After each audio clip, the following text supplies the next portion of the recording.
대한민국의 수도 서울의 시간을 생각해 본 적이 있는가? 어쩌면 존재하지 않았을 오늘. 우리가 내딛는 모든 곳에 그 시작을 잇게 한 누군가의 오랜 염원이 담겨 있다.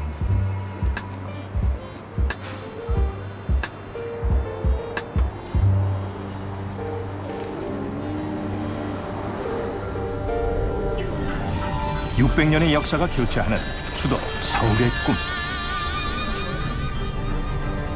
전하, 전하, 전하, 바람이 차갑사옵니다. 손에 잡힐 듯 아득하구나. 그곳이 어디 있는지 알 수 없으나 먼 훗날 새 돕은 그런 모습이 아닐까 싶구나. 그 꿈 꼭 이룰 수 있사옵니다. 이 땅의 사람들이 후대까지 번영할 수 있는 나라의 기틀을 만들 것이다.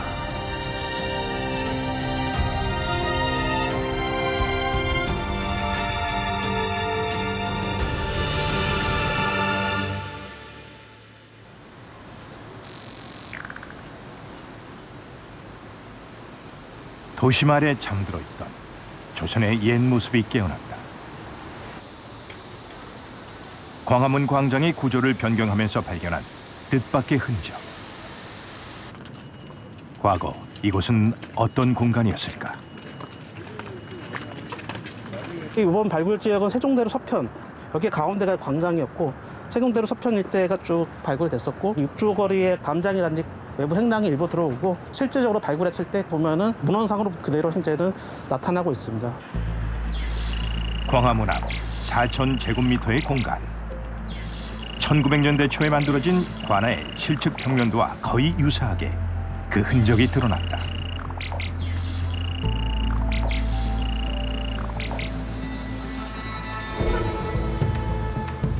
(600여 년) 전 이곳엔 조선시대 최고 행정기구였던 의정부를 비롯 군사 업무를 총괄하던 삼군부, 육절위시한 관청이 자리했다. 소위 육조거리라고 부르는 정치 행정의 중심지였다.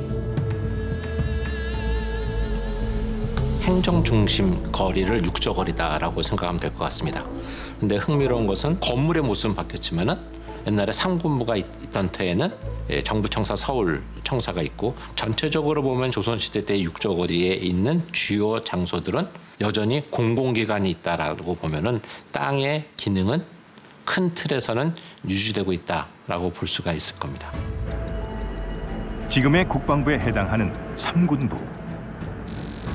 태조가 병권을 장악하기 위해 만든 곳으로 이번에 그 위치가 최초로 확인됐다. 이번에 어쨌든 발굴된 건 삼군부 행랑이라고 하거든요. 중심 건물을 감싸고 있는 일자 형태의 긴 건물을 말하는 거예요. 그래서 중심 건물은 아니지만 그래도 요 행랑을 기점으로 삼군부의 영역을 이제 아는 거죠, 이제는. 확인된 행랑의 규모는 8칸. 그 바깥에서 발견된 나무 기둥. 정체는 무엇일까? 나무 기둥 2개가 보이시죠, 이렇게.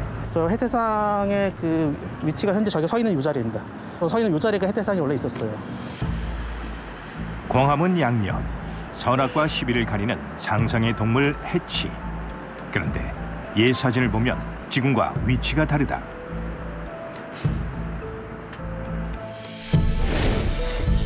일제강점기 광화문과 함께 철거된 해치상.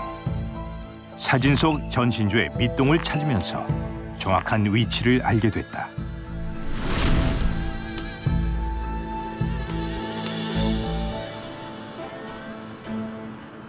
삼군부터엔 서로 다른 시간이 공존한다. 1m 아래에 선 고종시기,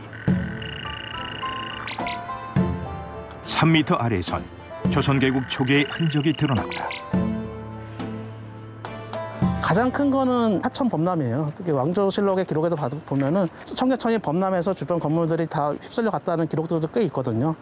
근데 그 건물들을 다시 살릴 수가 없어요. 특히 예전에 토목 기술이 없기 때문에 한 50cm 정도 쌓이면 그 위에 또 건물 다시 복원하는 거예요. 무너진 건물의 잔해 위에 다시 건물을 세우면서 집안의 높이가 갈수록 상승했다.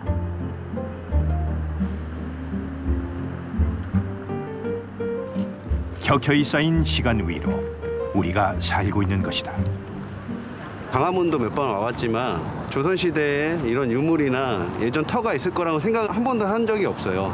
근데 이제 오늘 와서 이렇게 얘기를 듣고 21세기를 살면서 그때 시기를 상상을 하면 신기하기도 하고 아이들한테 또 좋은 기회가 됐던 것 같습니다. 600여 년 전 조선. 한양이란 도시, 그 탄생은 순조롭지 않았다.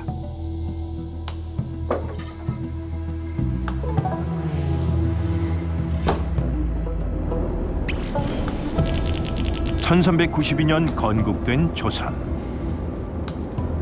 새로운 역사가 시작된 곳은 개경이었다. 주창궁에서 왕위에 오른 이성계. 고려를 계승하겠다고 선언했지만 태조의 한마디가 모두를 요동치게 했다.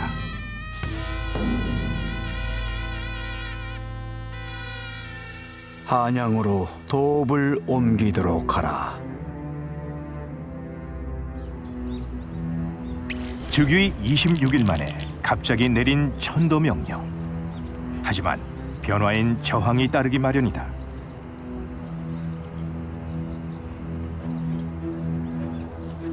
먼 길까지 신하들이 태조를 찾아온다.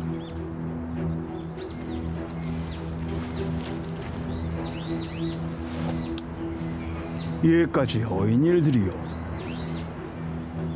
전하, 백관들의 뜻을 모아 긴히 아랠 말씀이 있사옵니다. 개경에서 평주까지 올 만큼 급한 일인게요. 혹 도읍을 옮기는 것에 문제라도 있어? 가만히 보건대 한양은 아직 궁궐을 갖추고 있지 않사옵니다. 하물며 성곽조차 완공하지 못하고 있으니 다시 한번 생각해 주심이 어떠하옵니까? 곧 겨울이 옵니다. 날은 추워지는데 백성들은 또 어디로 가겠사옵니까? 일리가 있어. 그리하시오. 개국 공신조차 천도를 반대하는 상황. 그 이유는 무엇일까? 개성이 475년 동안 도읍이었기 때문에 여기가 도읍이 아닌 세상을 상상하기가 조금 힘들었던 부분이 있었을 것 같고, 건국을 주도했던 사람들 입장에서 봤을 때는 그게 중요한 게 아닌 거죠. 당시에 이제 시대적으로 과제가 너무 많은 거예요. 명나라와의 긴장 관계 속에서 새 왕조를 연 조선. 안팎으로 민심을 다스리는 것이 중요한 상황에서 천도는 우선순위가 아니었을지 모른다. 그런데 태조는 왜 서둘러 수도를 옮기고자 한 걸까?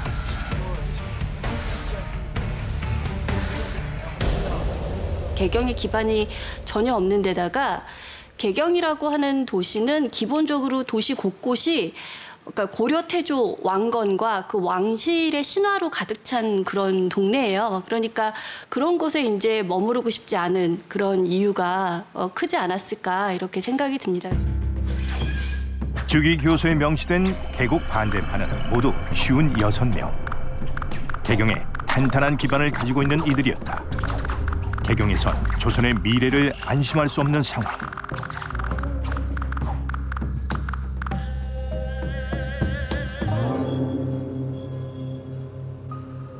그런데 한양이 아닌 다른 곳이 천도 후보지로 급부상한다.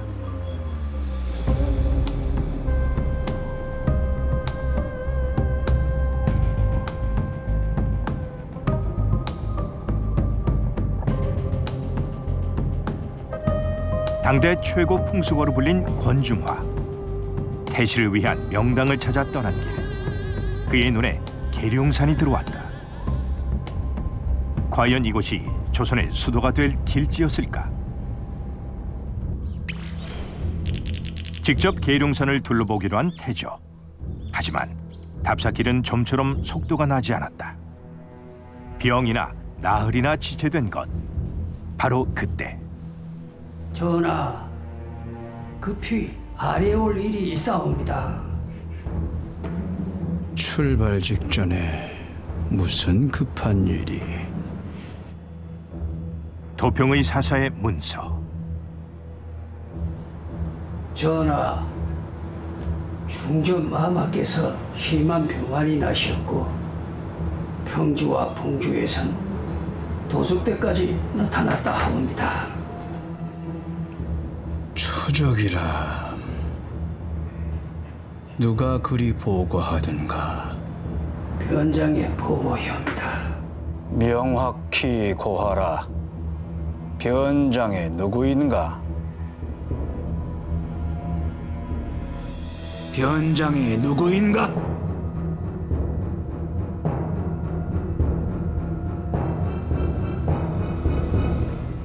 변장이 보고한 건 아닙니다라고 얘기하는 순간 니네 이거 거짓이지 하는 거를 이제 이성계가 바로 아는 거죠. 그래서 그러니까 이제 이성계가 바로 이렇게 치고 나가는데 이제 신하들 입장에서는 그 행차를 꼭 막아야 되는 거예요. 기본적으로 고려 말부터 계속 천도 논의가 있고 그랬지만 천도할 곳을 보러 임금이 직접 움직인 적이 한 번도 없어요. 그런데다가 두 번째로 임금이 그래서 거기까지 행차를 했는데 거기 가서 봤더니 별론지다 하고 돌아올 리가 없잖아요. 그 속내를 꿰뚫어 본 태조. 정면으로 신하들을 몰아쳤다. 모두가 도읍 옮기기 싫어한다는 걸 과인도 잘 알고 있어. 재상도 송병에 오래 살았으니 다른 곳으로 옮기기 싫은 것이 아니오. 신들이 전하에 큰 은혜를 입었사온데 새 도읍으로 옮기더라도 무엇이 부족하며 송경의 토지와 집이 어찌 아깝겠사옵니까? 내 일이 서두르는 것은 내 대에 새로운 도읍지를 정하고자 함이야. 지금도 이리 반대를 하는데 후대의 왕 그 누가 이 일을 할 수 있겠느냐 이 말이야. 맞사옵니다, 전하. 이미 계룡산에 가까이 왔으니 전하께서는 도읍을 건설할 땅을 보고 오시옵소서. 신은 남아서 조적을 치겠사옵니다. 잊지도 않은 도적을 치겠다니. 신하들은 왜 이럴까? 다 같이 신하들이 가서 거기에 딱 모이는 모습을 이렇게 보이면 이거는 합의에 의해서 된 거다라고 하는 그림이 만들어지니까 그럼 자기들이 그 이후에 뒤집을 수가 없잖아요. 그러니까 이제 어떻게든 안 가보려고 그렇게 얘기를 한 거죠. 이 논쟁에서 승자는 태조였다. 그는 계룡산 일대를 둘러본 후 새로운 도읍을 건설하기 시작한다. 계룡산 신도 안엔 1m가 넘는 거대한 주춧돌이 남아있다. 그런데 10개월간 진행된 공사는 갑자기 중단되고 만다.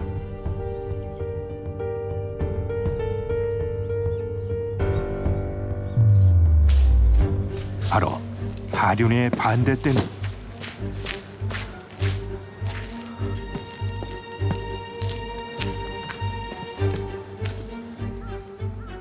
고민이 깊어지는 태조.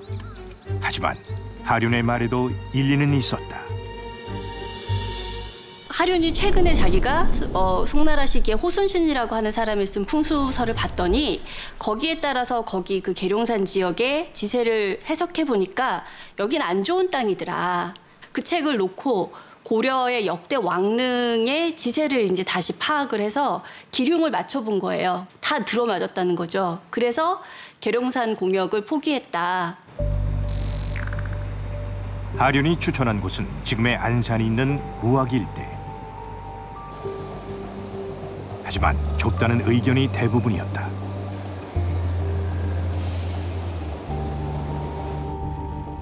하륜만이 명당이라며 무학을 고집했다. 송도의 가안전이나 평양의 장락궁에 비한다면 이곳은 오히려 넓사옵니다. 하륜의 말을 토대로 무학을 주산으로 한 무학도성의 범위를 따져보면 둘레 약 15km, 면적 약 13제곱킬로미터로 한양 도성보다 더 좁았을 것으로 추측된다.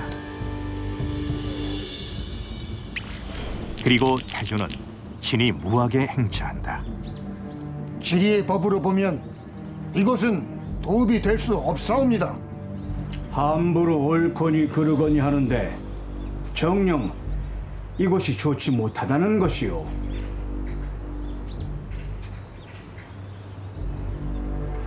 그렇다면 서운 부정이 직접 말씀해 보시오. 이곳이 끝내 좋지 못하다는 것이요. 신이 보는 바로는 실로 좋지 못하옵니다. 이곳이 좋지 못하다면 어디가 좋다는 게야? 그것까지는 신은 알지 못하겠사옵니다. 모른다. 서운관이 모른다. 개경의 기가 쇠하였다고 서운관에서도 고하지 않았던가? 그것은 도참에서 말하는 바 신은 지리만 배워서 도참은 잘 모르옵니다. 옛사람의 도참도 지리로 인하여 말을 한 것이지 어찌 터무니없는 말을 했겠는가? 하면 그대가 배운 지리로 쓸만한 것을 천고해 보시오. 신의 생각으로는 송경의 지덕이 아직 쇠하지 않은 듯하옵니다. 다시 궁궐을 지어 그대로 머무르는 것이 좋을 듯하옵니다. 개경에 머무르고자 하는 서운관의 속셈, 태조는 못내 괘씸했다. 한양과 같은 새로운 땅을 찾아 왕업의 운을 이어야 한다는 주장은 고려 숙종 때부터 있어왔다.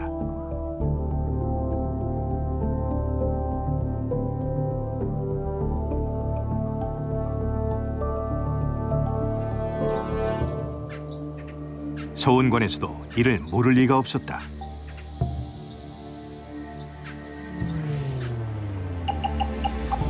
하지만 무학에 오기 전부터 불일사와 선점 등 부적합한 지역을 추천한 서운관.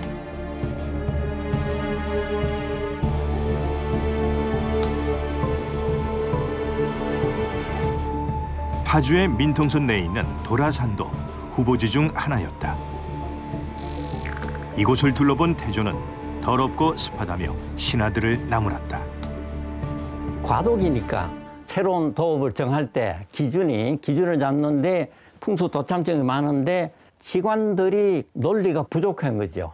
같은 지역을 놓고 좋다고 그럴 때도 있고 나쁘다고 그럴 때도 있고 왔다 갔다 했어. 그러니까 태조가 그런 걸 여러 차례 경험하면서 아, 내가 여기서 중심을 잡아야겠다. 태조가 중심을 잡으면서 천도 논의는 급물살을 탔다. 정도전도 그의 생각을 보탰다. 모든 것은 지리의 성쇠가 아닌 사람에게 달려있다는 의견을 전했다. 정도전이 가면 그때 순하고 교통하고 도리는 중앙에서 지방과의 거리 관계입니다. 그리고 사람이 인사의 편한 이 세 가지를 기준으로 한 합리적 지리론이라고 그럴까요? 그런 걸 내세우니까 한양으로 결론이 나죠.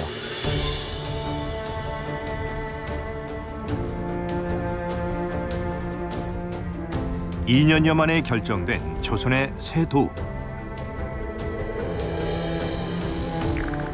한양은 백악산, 인왕산, 다락산, 목멱산 4개의 산이 감싸는 아늑한 분지에 자리 잡았다.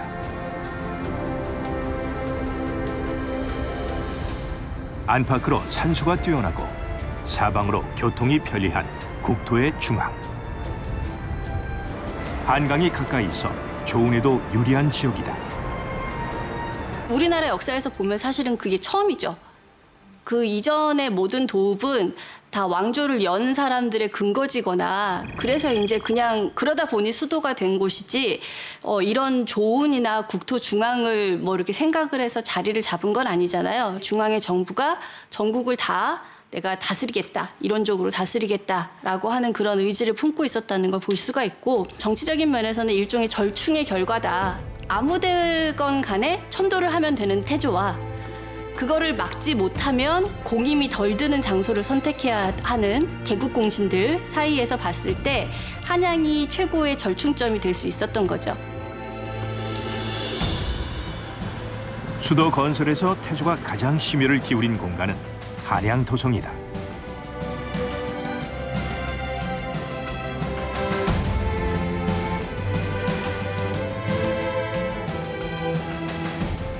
축성 과정에서 한 7차례 정도 실제로 성벽을 쌓는 현장을 거둥했다라는 기록이 있어요. 그래서 태조 입장에서는 이 궁궐하고 종묘사직을 만드는 것보다도 오히려 백성들이 사는 이 도성을 지키는 성곽을 쌓는 일이 훨씬 중요하게 생각되었다라고 볼 수 있습니다. 무장 출신 태조는 평지엔 흙을, 산등성엔 돌을 쌓아 백성을 위한 든든한 울타리를 만들었다. 18km의 거대한 성곽. 하지만 공사에 걸린 시간은 불과 100일. 비밀은 성곽 곳곳에 새겨져 있다. 여기 보면 이렇게 이게 내자예요. 네. 천자문의 60번째 글자. 내자 600척이라고 쓴 건데 60번째 구간에 해당이 되고 여기서부터 600척을 쌓는다라는 의미로 새긴 거예요.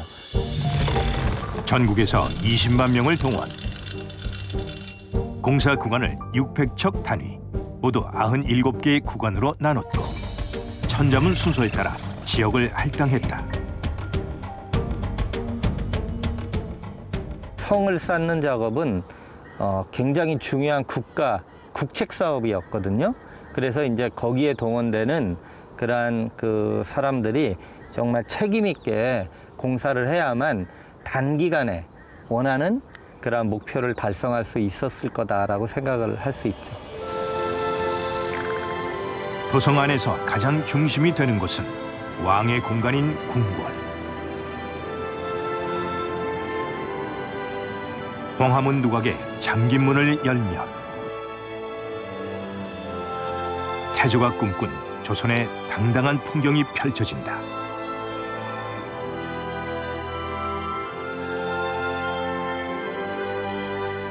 일자로 겹쳐지는 건물들의 지붕. 조선이라는 나라가 어떠한 강한 의지를 갖고 만들어졌는지를 가시적으로 백성들한테 보여주는 것은 굉장히 중요했을 것 같습니다. 그랬을 때 사실은 예나 지금이나 어떤 물리적인 형상을 가지고 상대방한테 딱히 강한 인상을 주는 것은 축을 형성하는 방법입니다. 조선을 대표한다는 궁궐인 경복궁은 광화문에서부터 흥내문과 근정문과 근정전이 일직선 축입니다. 이 강한 축을 만들었다는 얘기는 조선이라는 나라는 그 이전과는 이렇게 다른 나라야 라는 것을 보여주기 위한 계획이 의도적으로 숨어 있다고 볼 수밖에 없는 겁니다. 자연의 형세에 따라 불규칙하게 배치된 창덕궁과 달리 반듯하게 놓인 경복궁. 조선의 정신 그 자체였다. 조선이라는 나라는 도시와 건축을 통해서 불교형인가를 유교형인가를 바꾸려고 했잖아요. 당시에 정도전과 그 사대부들이 세웠던 도시 계획이 얼마나 주도 면밀하고 놀라운 것이었는가. 정도전이 설계한 경복궁. 건물마다 바른 정치의 이념이 담겨 있다. 부지런히 다스리란 뜻의 근정전.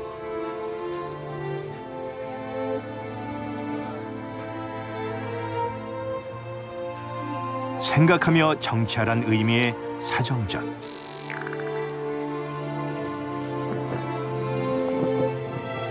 혼자 있을 때도 마음을 바르게 해야 오복을 누릴 수 있다는 강령전까지.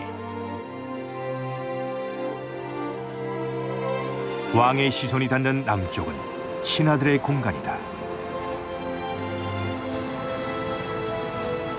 광화문에서 황토현까지 들어선 관청거리. 이곳에도 조선 건국의 뜻이 담겨 있다.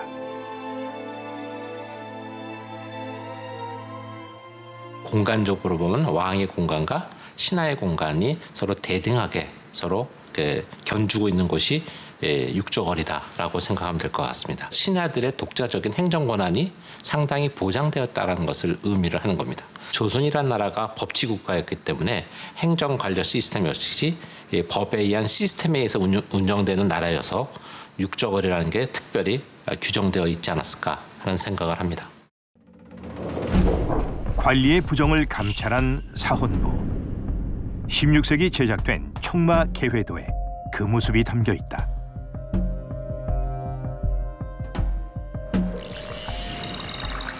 사관원과 함께 양서로 불리며 권력을 감시한 사헌부. 지금의 세종로 공원 일대인 육조거리의 서쪽 가운데에 위치했다. 행정 업무를 보려는 사람들로 북적였던 육조거리. 공간의 구조에는 어떤 의미가 있을까? 여기서 중요한 게 뭐냐면 육조의 공간 배치의 형식인데요. 우리가 동반, 서반이란 말을 주로 많이 합니다. 왕의 동쪽에는 문관이 앉고 서쪽에는 무관이 앉는다는 얘기인데 그 공간 구조가 육조거리에 고스란히 재현되어 있습니다. 그래서 그 육조거리의 동쪽에는 의정부, 이조, 호조 같은 주로 문과 계열의 관청이 있고요. 서쪽에는 삼군부를 비롯해서 병조, 공조와 같은 주로 이과 계열의 관청이 있는 거죠. 마주보고 있는 것은 이제 문관무가 서로 견제하면서 서로 부패하지 않고 행정 시스템이 원활하게 잘 돌아가게 하는 게 그 목적이었을 거예요. 이상적인 성리학의 나라가 되고자 했던 조선. 규례 고공기를 기본 원칙으로 도시를 설계했다.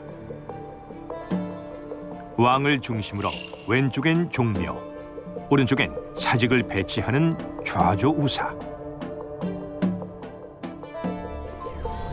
실제 한양에도 경복궁 좌우로 종묘와 사직이 들어섰다.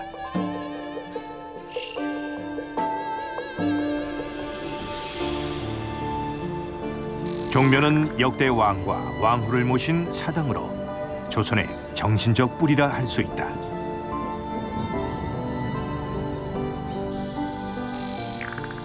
농사의 풍요를 기원하는 공간인 사직, 토지신을 위한 사단, 곡식의 신을 위한 직단을 세워 제를 올렸다.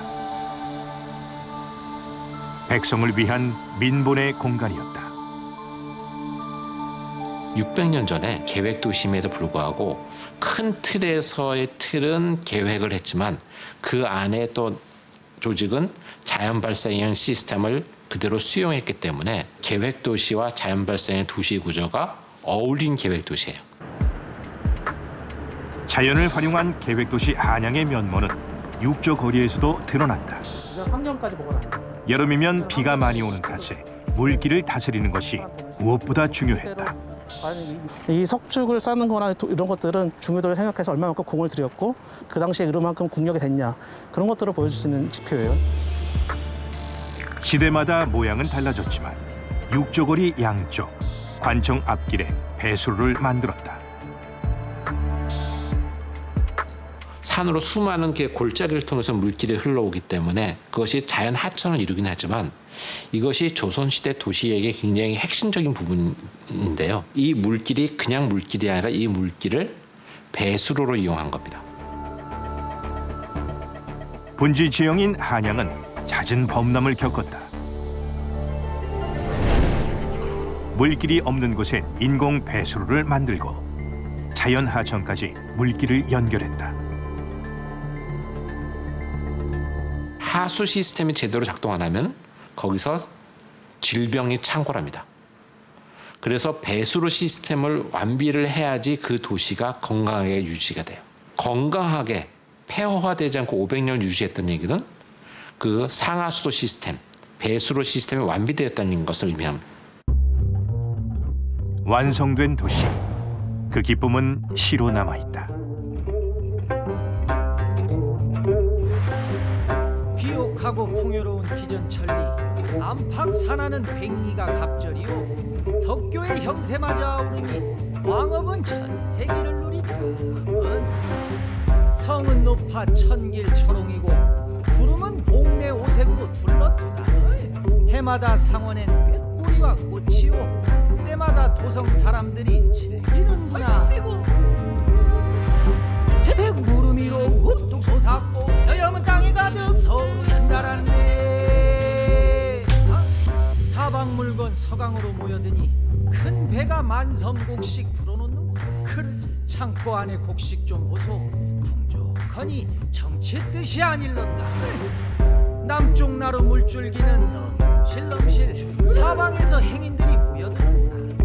늙은이 쉬고 젊은이 침치고 앞뒤로 호응하며 노래를 부르는디 얼씨구. 재택 구름 위로 우뚝 솟았고 여염은 땅에 가득 서울이 연달았네.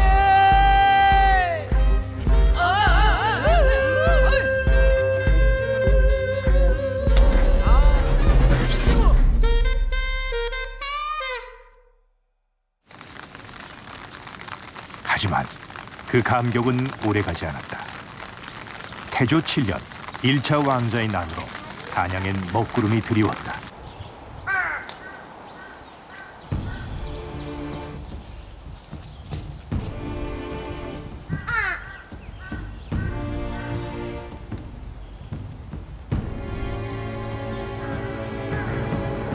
서원관에서 이런 기회를 놓칠 리 없었다. 상스럽지 못한 징조라며 다른 곳으로 옮겨야 한다고 주장했다.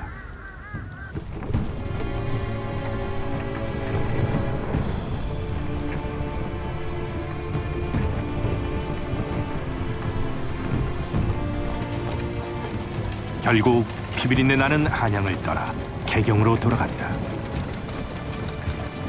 원대한 꿈을 키웠던 곳에서 사랑하는 자식을 잃은 태조. 고려의 옛 수도로 돌아가는 길은 슬프고 참담했다. 그가 꿈꿨던 도시는 이대로 사라지는 걸까?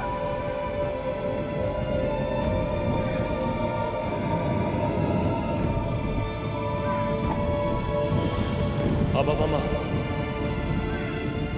아바마마, 아바마마.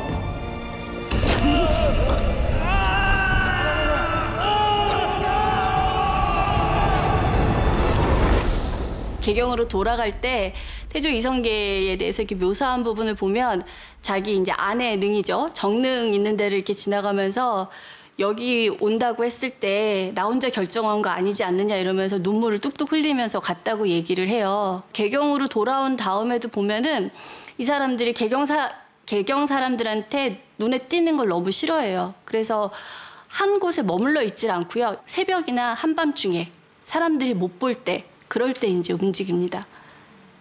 그래서 정말 싫었던 것 같아요. 개경으로 돌아가는 게. 비탄에 빠진 태조와는 달리 개경 출신의 신하와 백성들은 환도 소식을 크게 반겼다. 사람들이 떠나간 한양. 활기 넘쳤던 도시는 금세 폐허로 변해버렸다.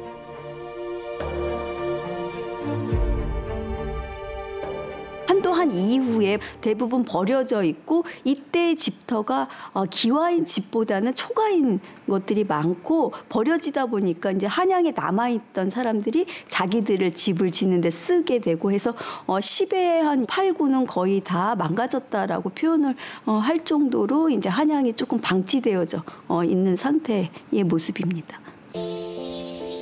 산산조각이 난 태조의 꿈. 이후 그는 어디에 머물렀을까? 덧없는 속세를 떠나 그가 의지했던 건 경기도 양주의 한 사찰. 태조와 특별한 인연을 맺은 무학대사가 지내던 곳이었다. 태조 이성계가 무학대사를 이 회암사에 머물게 하고 왕사에 직위를 줍니다. 그래서 이 태조 이성계가 힘들고 어려울 때는 무학대사를 만나기 위해서 회암사를 이렇게 찾았다고 합니다. 태조의 정신적 지주였던 왕사 무학.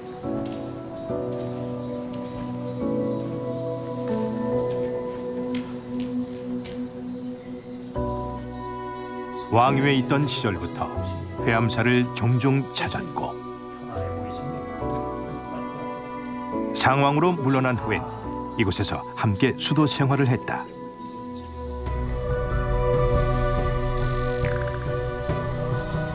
지금은 흔적만 남은 회암사. 전성기엔 규모가 260여 칸에 달했다는데 유교 국가에서 어떻게 가능했을까? 1402년 기록을 보면은 태종실록에 회암사에 궁시를 조성했다는 기록이 있어요. 그래서 사찰이긴 했지만 이제 태조 이성계 나중에 이제 상황으로 올라간 태상황을 위한 궁실이 회암사에 있었다는 것을 알 수가 있고요. 회암사의 중심 불전인 보광전. 다른 사찰에서는 보기 어려운 궁궐의 건축 양식을 확인할 수 있다. 궁궐의 주요 건물 앞에 있는 월대가 그것이다. 고려시대에는 없다가 조선시대 들어오게 되면서 왕실에서 행해지는 여러 의례를 행하기 위한 장소로서 이 월대가 이제 부가가 되는데요. 왕실 의례를 담당했던 사찰이라는 걸 분명히 또 알 수가 있고 왕의 그런 행궁의 역할을 하기도 했기 때문에 이렇게 격이 높은 월대를 조성한 것으로 보입니다. 회암사가 융성할 수 있었던 데에는 또 다른 이유가 있다. 고륙 상쟁으로 부자지간에서 원수지간이 된 이성계와 이방원. 하지만 천륜의 정은 쉬이 끊어질 수 있는 것이 아니었다. 왕이 된 태종 이방원은 아버지의 마음을 돌리기 위해 종종 회암사를 찾았다. 태조의 요구에 따라 회암사에 대한 지원을 아끼지 않았다. 태종 입장에서는 사실 부담스럽죠. 그러니까 상징적인 측면에서 봤을 때는 어쨌거나 자기 아버지고 그리고 왕조를 세운 그 건국자고 그러니까 그 사람한테 인정을 받는 모습을 만들어야 되는 게 굉장히 중요한 부분이 있고요. 신하들이 이제 이렇게 척부를 해야 되니까 회암사도 좀 지원을 끊읍시다 그러는데 일단 놔두라고 하면서 이제 계속 지원도 해주고 그렇게 하죠. 아버지 관계가 더 중요하기 때문에 그렇게 했다고 봅니다.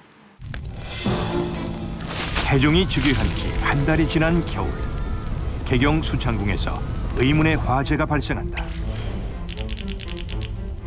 아버지가 건설한 한양으로 돌아갈 가능성이 열린 것이다. 다시 떠오른 천도 논쟁. 사실 개경에는 문제가 있었다. 바로 종묘의 위치 때문이다. 종묘를 개경에 다시 지을 수도 멀리 한양에 둘 수도 없는 상황. 신하들은 개경과 한양을 모두 도읍으로 삼는 양경제를 건의한다.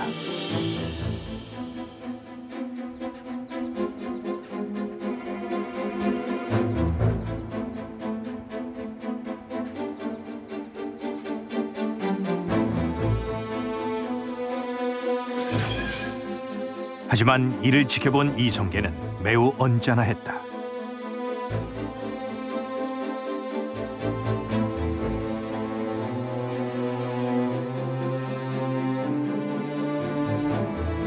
명당으로 따지자면 이거 무학만 이 와중에 하류는 눈치 없게 무학론을 다시 들고 나온다. 하지 않았습니까? 아버지의 뜻에 따라 한양으로 돌아가야만 하는 태종. 하지만 확실한 명분이 필요했다. 무학을 징검다리로 삼고자 했다. 이곳이 좋다는 이유가 대체 무엇이오? 이미 궁실까지 다 지어진 한양이 아닌 거리낄 것 없이 말해보시오. 이곳과 한양 중 어디가 더 나은가? 이 땅은 참서에서 왕씨의 500년 뒤에 이시왕이 나온다고 한 곳입니다. 이 말은 이미 입증되었으니 무학이 당연하지 않겠사옵니까? 한양은 앞뒤로 석산이 험악하고 물가지 없사옵니다. 하지만 이곳 무학은 세 개의 물길이 둘러싸고 있사옵니다. 지리서에서도 물의 흐름이 길지 않으면 사람이 반드시 끊긴다 하였으니 이만한 곳이 또 어디 있겠사옵니까? 내 항상 의아스러워 경들만 불렀소. 그대들이 이토록 지리를 잘 아는데 태상왕께서 도읍을 세울 때 어찌 그 말을 하지 않았소? 신은 그때 상중이라 태상왕을 모시지 못하였습니다. 신이 아뢰었으나 큰 뜻을 꺾지 못하였사옵니다. 내 앞에서도 앞뒤말을 바꾸는데 어찌 다른 곳에선 진실을 말하겠는가. 이는 한양으로 도읍을 정할 좋은 구실이었다. 태종은 아마 그렇게 말을 바꾸기를 딱 기다리고 있었을 거예요. 그 사람들은 그러니까 이전에도 보면은 다른 관료들의 입맛에 맞는 얘기를 사실 해준 거거든요. 태종대에 다시 왔을 때는 하륜이 태종의 오른팔이니까 하륜에 이거를 갖다 들어줘야 되는 게 아닐까라고 제가 보기엔 정치적으로 잘못 판단을 하고 이제 무학이 좋다라고 얘기를 했다가 태종이 딱 쳐놓은 덫에 바로 이제 걸린 게 아닌가 싶습니다. 아버지의 마음을 돌리고 싶은 아들. 태종은 마지막 승부수를 던진다. 그가 찾은 곳은 종묘. 조상신의 권위를 빌리기로 한 것이다.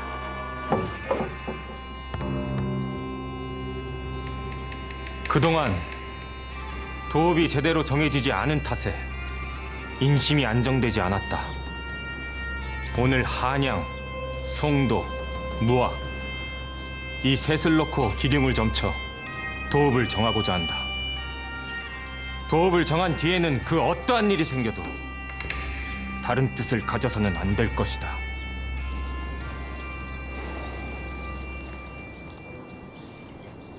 점은 무슨 물건으로 치겠는가?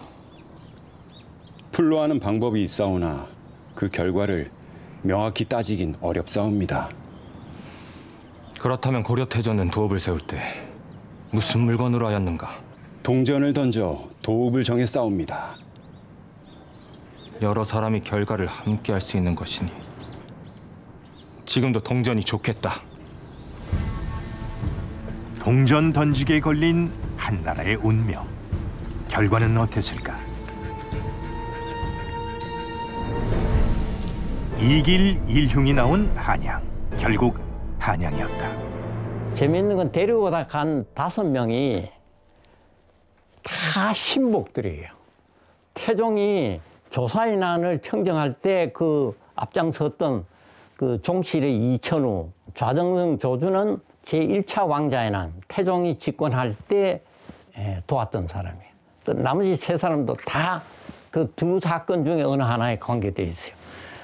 내 추측에는 태종이 들어가서 동전도 안 던졌던 것 같아. 결과는 이미 정하고 들어가서 누가 그 태종이 신복들이 태종이 하는 일을 누가 이론을 제기하겠어요.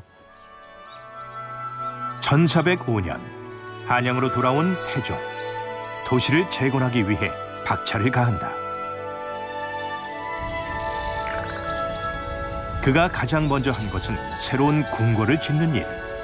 경복궁 동쪽에 창덕궁을 건설한다.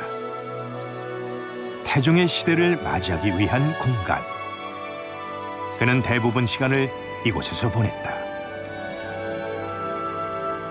자기가 죽인 사람이 이름 붙인 궁궐로 들어가기 싫으니까 창덕궁을 새로 지어서 거기로 들어가죠. 근데 그거 이외에는 아무것도 건드리지 않아요. 1408년에 이제 아버지 돌아가시고 나니까 이제 본격적으로 태종 이방원이 이제 한양 안에 여러 군데를 손을 대기 시작을 합니다. 아버지 때에 건설했던 모든 장소들에 태종이 손을 다 한 번씩 댔다. 경복궁의 서쪽 연못을 넓히고 낡은 누각을 보수해 경회로로 만들었다.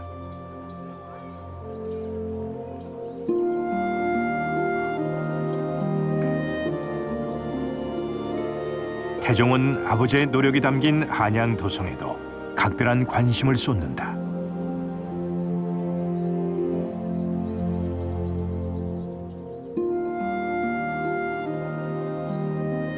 태조 때 필그로 쌓았던 구간들은 오래지 않아서 붕괴가 돼서 세종대왕 때 상왕인 태종의 명을 받아서 다시 전부 돌로 고쳐 쌓는 그러한 작업이 벌어지는데 시기의 차이를 우리가 돌의 모양을 통해서 알 수가 있고요.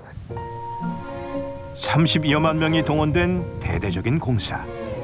한양 도성은 견고한 석성으로 거듭난다. 자신의 정책을 실현할 수 있는 공간도 만들어 나갔다. 지금의 종로 보신각 주변엔 2천여 칸의 대규모 시전 행랑을 건설했다. 왜 이런 계획적인 상업 공간을 만들고자 했을까? 개경에 근거지를 둔 상인들을 한양으로 유인하고 경제 질서를 바로잡기 위해 국가가 관리하는 상업 공간이 필요했던 것. 시전은 도성 내 물자를 공급하는 생활의 중심이 된다.